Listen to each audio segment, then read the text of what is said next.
చట్ట ప్రకారం వ్యవహరిస్తామంటున్న తిరుమల తిరుపతి దేవస్థానం అధికారులు మాజీ ముఖ్యమంత్రి జగన్ డిక్లరేషన్ మీద సంతకం చేసిన తరువాతే ఆ దర్శనానికి అనుమతి ఇస్తామని స్పష్టం చేశారు.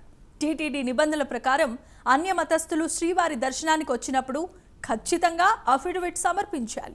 అయితే జగన్ ముఖ్యమంత్రిగా ఉన్నప్పుడు ఆ నిబంధనలు పాటించలేదు. ఇప్పుడు లడ్డూ వివాదం నేపథ్యంలో పాప ప్రక్షాళన పేరుతో జగన్ నడిచి కొండెక్కుతానంటున్నారు. ఆ క్రమంలో ఆయన డిక్లరేషన్ సమర్పించాల్సిందేనని కూటమి నేతలు పట్టుపడుతున్నారు. ఆయన డిక్లరేషన్ ఫారంపై సంతకం చేయకపోతే అధికారులు దర్శనానికి అనుమతించమని అంటున్నారు. దాంతో జగన్ రియాక్షన్ ఎలా ఉంటుందనేది ఉత్కంఠ రేపుతోంది.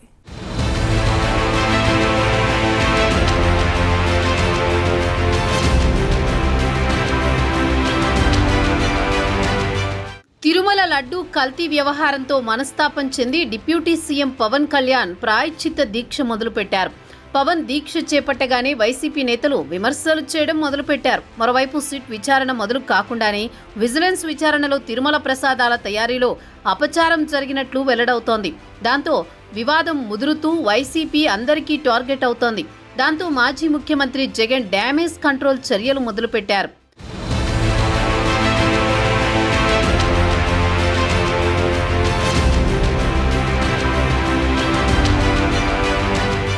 కల్తీ జరగకుండానే జరిగిందని చెబుతున్నారని జగన్ ఆరోపిస్తున్నా ఈ నెల 28న రాష్ట్ర వ్యాప్తంగా ఆలయాల్లో పూజలు నిర్వహించాలని పిలుపునిచ్చారు.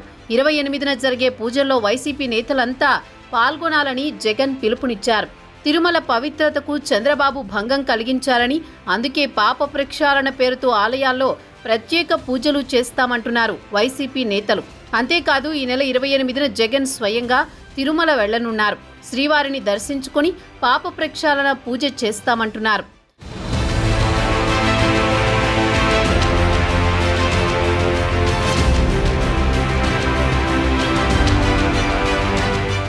ఆ క్రమంలో శ్రీవారి దర్శనం కోసం వచ్చే అన్యమతస్థుల నుంచి డిక్లరేషన్ కోరినట్లే మాజీ సీఎం జగన్ నుంచి తీసుకునేందుకు టీటీడీ అధికారులు సిద్ధమవుతున్నారు. ఈ మేరకు ముందుగానే అతిథి గృహం వద్దకు వెళ్లి జగన్ కు డిక్లరేషన్ ఫారాన్ని అందించనున్నారు. ఆయన సంతకం చేస్తే దర్శనానికి అనుమతిస్తామని, తిరస్కరిస్తే దేవాదాయ శాఖ చట్టం ప్రకారం నడుచుకుంటామని టీటీడీ అధికారులు చెబుతున్నారు. అంటే డిక్లరేషన్ పై సంతకం పెట్టకపోతే దర్శనానికి అనుమతించరని స్పష్టమవుతోంది. వైసీపీ హయాంలో తిరుమల లడ్డూ ప్రసాదం తయారీకి కల్తీ నెయ్యిని వినియోగించిన అంశంపై పెనుదుమారం రేగుతోంది. నాటి ప్రభుత్వంతో పాటు అప్పుడు టీటీడీ చైర్మన్లుగా వ్యవహరించిన వైవి సుబ్బారెడ్డి, భూమన కరుణాకర్ రెడ్డి, మాజీ ఈవో ధర్మారెడ్డిలపై భక్తులు పెద్ద ఎత్తున మండిపడుతున్నారు.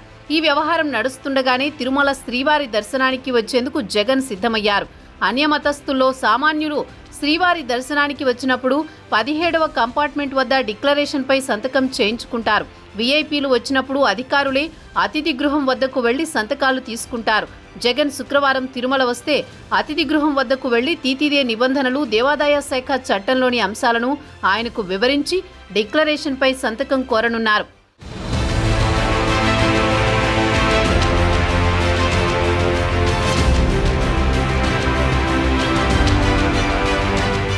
టీటీడీ నిబంధనల ప్రకారం అన్యమతస్థులు శ్రీవారి దర్శనానికి వచ్చినప్పుడు ఖచ్చితంగా అఫిడవిట్ సమర్పించాలి.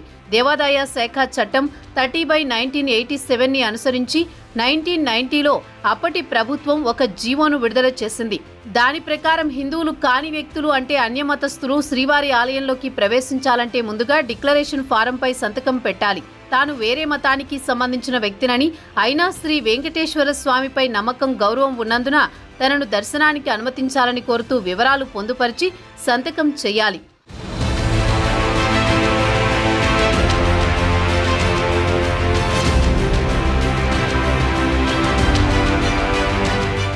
వైసీపీ 5 ఏళ్ల పాలనలో జగన్ పలుమార్లు శ్రీవారి దర్శనానికి వచ్చారు. అప్పుడు ముఖ్యమంత్రిగా ఉన్న ఆయన్ను అధికారులు ఎవ్వరూ డిక్లరేషన్ కోరలేదు. హిందూ సంఘాలు, టీడీపీ, బీజేపీ, జనసేన నేతలు చేసిన డిమాండ్లు ఎవరూ పట్టించుకోలేదు. బ్రహ్మోత్సవాలకు వచ్చిన సమయంలో దీనిపై పెద్ద ఎత్తున చర్చ జరిగినా నాటి చైర్మన్తో పాటు పలువురు మాజీ మంత్రులు విపక్షాలపై తీవ్ర విమర్శలు చేశారు. ఇప్పుడు డిక్లరేషన్పై సంతకం చేసిన తర్వాతే దర్శనానికి అనుమతించాలని ఈవోకు పలువురు విజ్ఞప్తి చేశారు. మరోవైపు జగన్ తిరుమల పర్యటనను అడ్డుకుంటామని కూటమి నేతలు అంటున్నారు. జగన్ డిక్లరేషన్ సమర్పించిన తర్వాత దర్శనం చేసుకోవాలని డిమాండ్ చేస్తున్నారు.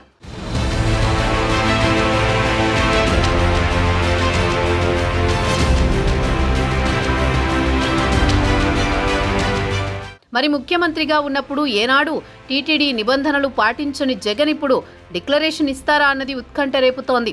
ఒకవైపు ఆయన్ని అడ్డుకోవడానికి కూటమి నేతలు సిద్ధమవుతుండడం, సంతకం పెట్టాల్సిందేనని టీటీడీ అధికారులు స్పష్టం చేస్తుండడంతో జగన్ పర్యటన సందర్భంగా తిరుపతిలో టెన్షన్ వాతావరణం నెలకొంది.